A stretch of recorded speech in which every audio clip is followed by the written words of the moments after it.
오늘은 로마서 7장 혼인관계로 비유한 율법과 죄입니다.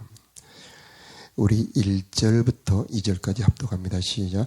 형제 자매 여러분, 나는 지금 율법을 아는 여러분에게 말하고 있습니다. 여러분은 율법이 사람이 살아있는 동안에만 그 사람을 지배한다는 것을 알지 못합니까? 이를테면 결혼한 여자는 남편이 살아있는 동안에는 법에 의해 남편에 매여 살아야 합니다. 그러나 남편이 죽으면 그 여자는 남편에게 매여있던 법에서 해방됩니다. 남자 여자가 결혼했을 때 그 여자는 지금은 안 그렇습니다만 이 고대에는 남편에게 매여 있는 존재입니다. 그런데 벗어나는 방법이 딱 하나 있는데 죽음으로 벗어날 수가 있습니다. 자, 그런데 오늘 우리들에게 말씀하는 것은 이 남편에게서 벗어나는 것처럼 율법에서 벗어났다는 이 복음을 선포합니다. 우리 3절 함께 읽겠습니다. 시작. 그래서 여자가 남편이 아직 살아있는데도 다른 남자와 결혼하면 그 여자는 간음죄를 짓는 것이 되지만 만일 남편이 죽으면 그 여자는 그 법에서 해방되므로 다른 남자와 결혼하더라도 간음죄를 짓는 것이 되지 않습니다. 우리 4절 다시 한번 합독합니다. 시작. 네, 형제 자매 여러분, 이와 같이 여러분도 그리스도의 몸으로 말미암아 율법에 대하여 죽었습니다. 이제 여러분은 하나님께 열매 맺기 위해 다른 분, 곧 죽은 사람들 가운데서 살아나신 그분의 사람이 되었습니다. 아멘.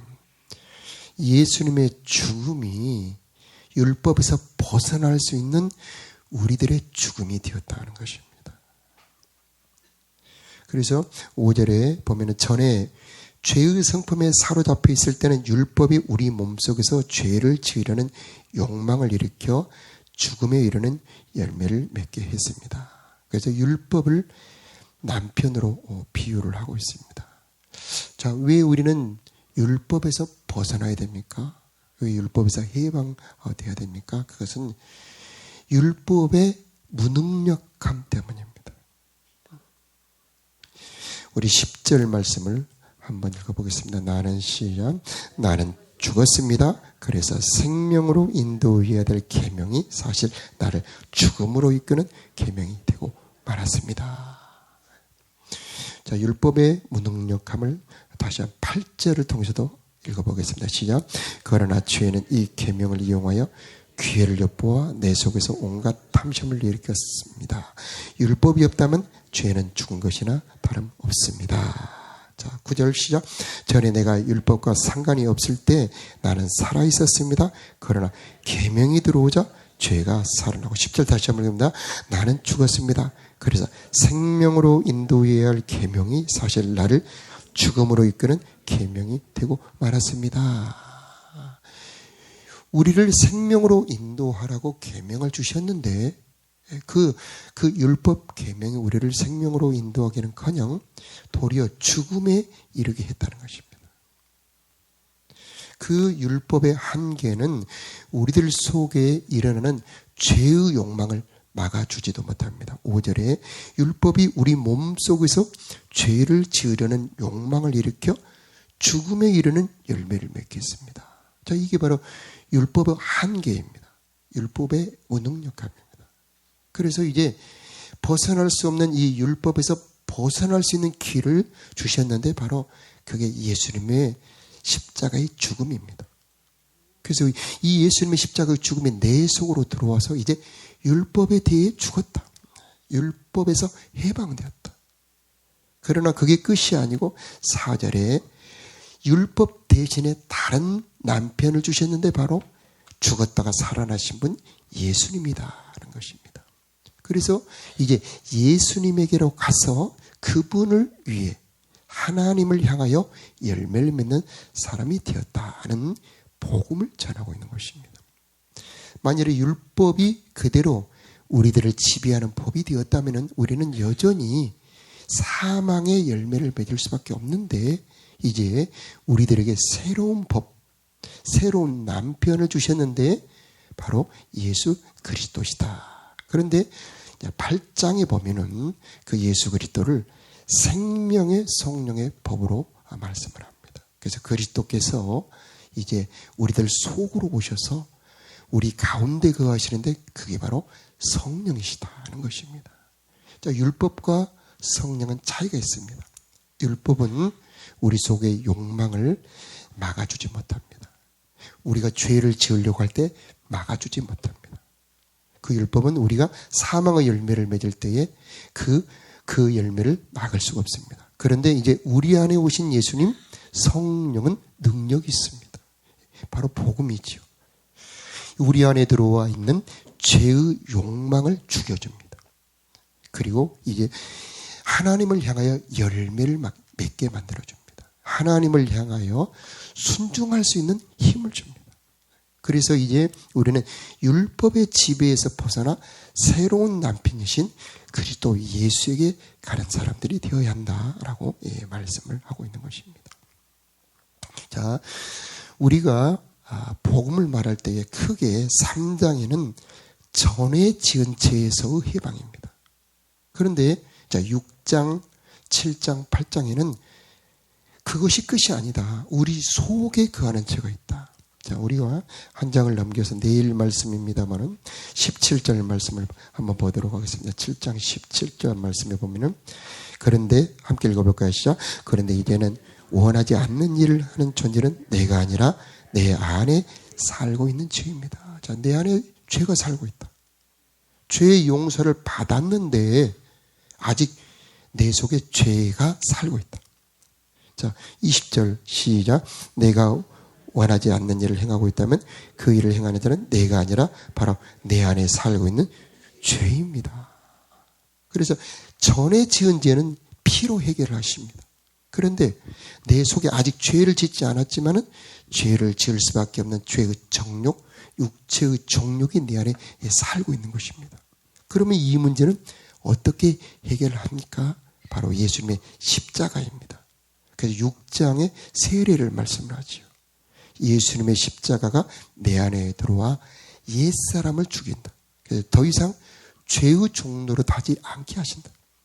그리고 이제 부활을 연합하여 내 속에 새 생명이 들어와 이제 하나님의 뜻대로 살 수 있는 사람으로 우리를 거듭나게 하신다라고 말씀해 주십니다.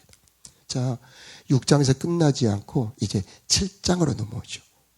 7장에는 무능력한 율법에서 해방시켜 우리들에게 새로운 남편과 같은 보혜사 성령을 주시겠다는 말씀입니다. 그 바로 복음이죠. 그래서 죄의 종노릇한 데서 해방시켜 주시고 내 속에 거하는 죄에서 이제는 구원받아 하나님의 자녀답게 살 수 있게 만들어 주신다. 이게 바로 이게 성령 복음입니다. 이게 3장에는 속죄의 복음이 있지만은 이게 7장, 8장에는 성령의 복음이 나와 있습니다. 그래서 속죄의 복음도 복음입니다만은 우리들에게는 성령도 복음이다. 이 새벽에 오신 여러분을 예수 이름으로 축복합니다. 여러분에게 성령이 임하기를 바랍니다. 이 성령이 임하면 내 속에 거하는 죄에서 해방시켜줍니다. 더 이상 죄의 종으로 정욕의 노예로 살지 않고 이제는 해방을 받아 하나님의 종으로 예수 그리스도의 신부답게 살 수 있게 만들어주는 게 바로 우리 속에 오신 성령이다라고 말씀하고 있는 것입니다. 그래서 6절 말씀이 중요한데 한번 다시 한번 읽어보겠습니다. 그러나 시작. 그러나 이제 우리는 우리를 가든 율법에 대해 죽고 율법으로부터 해방되었습니다. 그러므로 우리는 기록된 문자에 따라 하나님을 섬기는 것이 아니라 성령의 새로운 방법으로 하나님을 섬깁니다. 율법의 중요한 것은 내 힘으로 지킨다는 겁니다. 그런데 성령은 내 힘으로 지키는 것이 아닙니다. 하나님의 능력으로 지키게 되는 겁니다. 신앙생활이 내 힘으로 하는 것은 율법신앙입니다. 알기는 아는데 행할 수 없는 게 바로 율법신앙입니다. 그러나 성령의 신앙은 하나님의 능력으로 하나님의 말씀을 지키는 신앙이 바로 성령의 신앙입니다. 그래서 성령의 새로운 방법으로 하나님을 섬긴다. 성령은 예수님 안에 있는 모든 것을 가지고 내 안에 오신 하나님입니다. 예수님의 생명이 성령에 들어있습니다. 예수님의 능력이 성령 안에 들어있습니다. 예수님의 십자가의 능력이 성령 안에 들어있습니다. 예수님의 부활의 능력이 성령 안에 들어있습니다. 예수님의 의로움이 성령 안에 들어있습니다. 예수님의 지혜가 성령 안에 들어있습니다. 이제 그 성령으로 충만할 때 내 안에서 예수님이 행하시고 예수님이 살고 예수님이 나를 보호해 주시게 되는 겁니다. 그래서 신앙생활의 결정적인 전환점은 성령을 받느냐 못 받느냐입니다. 그래서 우리 예수님 부탁하시죠. 부활하신 다음에 예수님 제자들을 찾아오셔서 숨을 후 내쉬면서 너희가 성령을 받아라. 성령을 받을 때 이제 내 힘으로 사는 것이 아닙니다. 내 안에 하나님이 계시는 것입니다. 그분이 우리를 보호하시고 은혜 주시고 가르쳐 주시는 것입니다. 자, 오늘 이 새벽에 나오신 여러분 모두에게 성령의 충만이 있기를 바랍니다. 성령은 하나님이시기 때문에 우리 안에 거하는 죄의 욕망, 몸의 사욕, 육체의 정욕에서 해방시켜 줍니다. 말씀대로 살 수 있는 힘을 줍니다. 왜냐하면 하나님이 내 안에 계시기 때문이죠. 그래서 이제 내가 사는 것이 아닙니다. 내 안에 그리스도께서 사시는 것입니다. 내 안에 내 정욕, 내 생각으로 사는 것이 아니고 이제는 그리스도의 능력이 내 안에 운행하고 계시는 것입니다. 6장에서는 왕, 주인이 바뀝니다. 세례로 나는 죽어버리고 이제 새로운 주, 예수 그리스도가 내 안에 사시죠. 7장에는 남편이 바꿔집니다. 보혜사, 예수 그리스도가 성령으로 내 안에 오셔서 나를 남편처럼 품어주시고 안아주시고 힘주시고 공급해 주시고 그의 모든 지혜와 능력으로 나를 공급해 주시어서 하나님을 향하여 열매를 맺게 만들어 주시는 것입니다. 여러분, 로마서는 복음 아닙니까? 3장의 속죄뿐만 아니라 이제 8장에 말씀하시는 이제 성령의 복음까지 누리는 저와 여러분이 되시기를 바랍니다. 더 이상 죄의 종노릇이 아니고 하나님께 순종하는 의의 백성, 열매 맺는 백성으로 살아갈 수가 있게 되는 것입니다. 자, 6장 말씀도 참 너무나 중요한 말씀들이 많기 때문에 제가 잠깐 반복을 한번 해보겠습니다만은 6장 1절에 그러면 우리가 무슨 말을 더하겠습니까? 은혜를 더하게 하려고 계속 죄를 지어야 한다는 말입니까? 자, 2절 함께 읽어보겠습니다. 시작. 절대로 그럴 수 없습니다. 죄에 대하여 죽은 우리가 어떻게 죄 가운데 살 수 있겠습니까? 그러면 어떻게 우리가 죄에 대하여 죽었습니까? 십자가가 나에게로 온 겁니다. 예수님의 십자가의 죽음이 이제 내 죽음이 되어서 죄에 대하여 죽어버렸다는 것이죠. 15절 말씀도 함께 읽어보도록 하겠습니다. 15절 시작. 그러면 어떻게 해야 하겠습니까? 우리가 율법 아래 있지 않고 은혜 아래 있다고 해서 죄를 짓자는 말씀입니까? 절대로 그럴 수 없습니다. 이제는 더 이상 죄를 지을 수가 없다는 얘기죠. 자, 어느 회사가 있는데 빚이 100억입니다. 그래서 그 회사에 이제 은행에서 차압이 들었습니다. 이제 두세 달 지나면 이제 은행에서 그 회사를 통째로 가져갑니다. 그런데 그 회사는 한 달에 1억 원씩 계속 적자가 납니다. 그래서 어떤 사람이 그 회사를 도와주려고 그 100억 빚을 은행에 대신 갚아주었다면 참 고마운 일 아니겠습니까? 그런데 그 회사에 아직 문제가 남아있죠. 계속 한 달에 1억씩 적자가 나지 않습니까? 그 회사의 경영 구조가 잘못되어 있는 거죠. 뭔가 지금 잘못된 전략으로, 잘못된 제품으로, 그리고 모든 경영이 잘못되어 있는 거죠. 그래서 정말 그 회사를 도와주려면은 빚을 100억 갚아줄 뿐만 아니라 그 경영 구조를 개선해 줘야 되죠. 그래서 모든 방법으로, 여러 가지 방법으로 그 회사가 적자에서 흑자로 전환되도록 바꾸어 줘야 하지 않겠습니까? 하나님 마찬가지. 우리의 모든 지었던 죄를 다 용서해 주실 뿐만 아니라 다시는 죄를 짓지 않도록 하나님의 자녀답게 의를 행하며 살아갈 수 있도록 죄의 종노릇하지 않도록 바꿔주시는 하나님. 우리를 거듭나 새로운 피조물이 되게 하시는 하나님. 바로 이게 바로 복음의 선물입니다. 그 복음의 선물이 6장, 7장, 8장에 말씀을 하고 있습니다. 6장에는 세례로, 그리고 중요한 것은 하나님께 드림으로, 7장에는 율법에서 벗어남으로, 드디어 8장에는 생명의 성령의 법으로, 이제 더 이상 죄의 종로로 가지 않고 육체의 정욕을 따라 세상을 향하여 가지 않고 하나님을 향하여 갈 수 있는 새로운 피조물, 하나님의 친백성으로 변화시켜주는 은혜. 자, 이 복음이 저와 여러분의 누리는 복음이 되시기를 축복합니다. 그래서 이제 5장에 보면은 하나님으로 더불어 화평을 누리자, 화목을 누리자. 자, 하나님과 교제하는 성도. 2절에 보면은 믿음으로 서 있는 은혜 안에 들어가게 해주신다. 하나님과 교제를 누리는 삶은 은혜 안에 들어가는 것입니다. 하나님과 교제하는 삶은 이 세상에 살고 있지만은 신령한 삶이죠. 세상도 없고 나도 없고 오직 구속한 주만 보이는 삶이 되는 겁니다. 죄 가운데 있지만은 죄를 이기는 삶이죠. 고난이 있지만은 고난을 이기는 삶입니다. 환난 가운데 즐거워하는 삶이죠. 많은 악인들이 있지만은 거기에서 하나님의 빛과 향을 나타내는 이 하나님의 나라 백성들이 바로 거룩한 하나님의 목표인 것입니다. 그래서 복음은 이런 백성으로 우리를 변화시키기를 원하고 있는 것입니다. 자, 이 구원의 풍성한 선물이 모두 다 누려지기를 바랍니다. 자, 오늘 이 7장의 율법에서 벗어나는 이 해방의 구원이 여러분 모두에게 일어나기를 예수 이름으로 축복합니다. 자, 그런데 12절 한번 보겠습니다. 그러므로 시작. 그러므로 율법은 거룩하며 계명도 거룩하며 의롭고 선합니다. 율법을 버려야 됩니까? 그렇지 않다. 로마서 3장 믿음으로 의롭담을 받았은즉 우리가 율법을 폐하느냐? 그럴 수 없다는 거죠.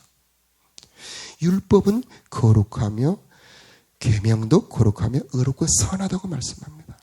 그래서 우리는 오해하지 말아야 됩니다. 율법에서 벗어난다는 것이 율법을 폐하고 마음대로 산다는 말씀이 아닙니다.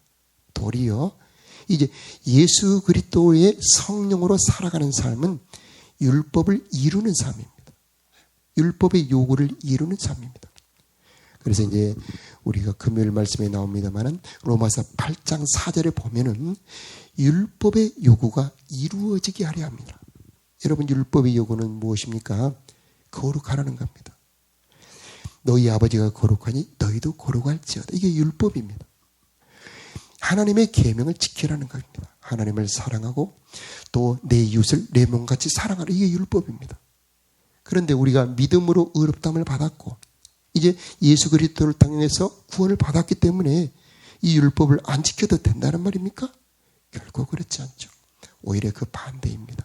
이제 구원을 받아 하나님의 자녀가 되었고 죄에서 해방되었고 성령의 충만을 받았기 때문에 드디어 이제는 거룩한 삶을 살 수 있다는 얘기죠. 그래서 이제 율법의 요구를 이루는 삶, 성령의 인도를 따라가는 삶, 하나님의 뜻대로 형제를 사랑하며 하나님의 거룩한 계명대로 살 수 있는 사람으로 변화된다는 말씀입니다. 그래서 이제 드디어 이제 우리는 하나님의 뜻대로 살아가는 하나님과 교제하는 우리가 될 수 있는 것입니다. 자, 오늘 여러분에게 새로운 남편 같은 그리스도 예수, 하나님의 공급이 여러분에게 있기를 바랍니다. 열매 맺을 수 있는 진액을 공급해 주십니다. 그분은 우리를 가르쳐 주실 겁니다. 우리를 인도해 주실 것입니다. 내가 할 수 없는 일을 할 수 있게 만들어 줄 것입니다. 이제 내 안에는 내가 사는 것이 아니고 그리스도 예수가 살고 계십니다. 그분의 지혜와 능력으로 우리의 삶에 하나님의 거룩한 뜻이 이룰 수 있도록 오늘도 여러분을 도와주실 것입니다. 오늘도 성령의 충만이 저와 여러분에게 함께하기를 축복합니다. 자, 기도하겠습니다.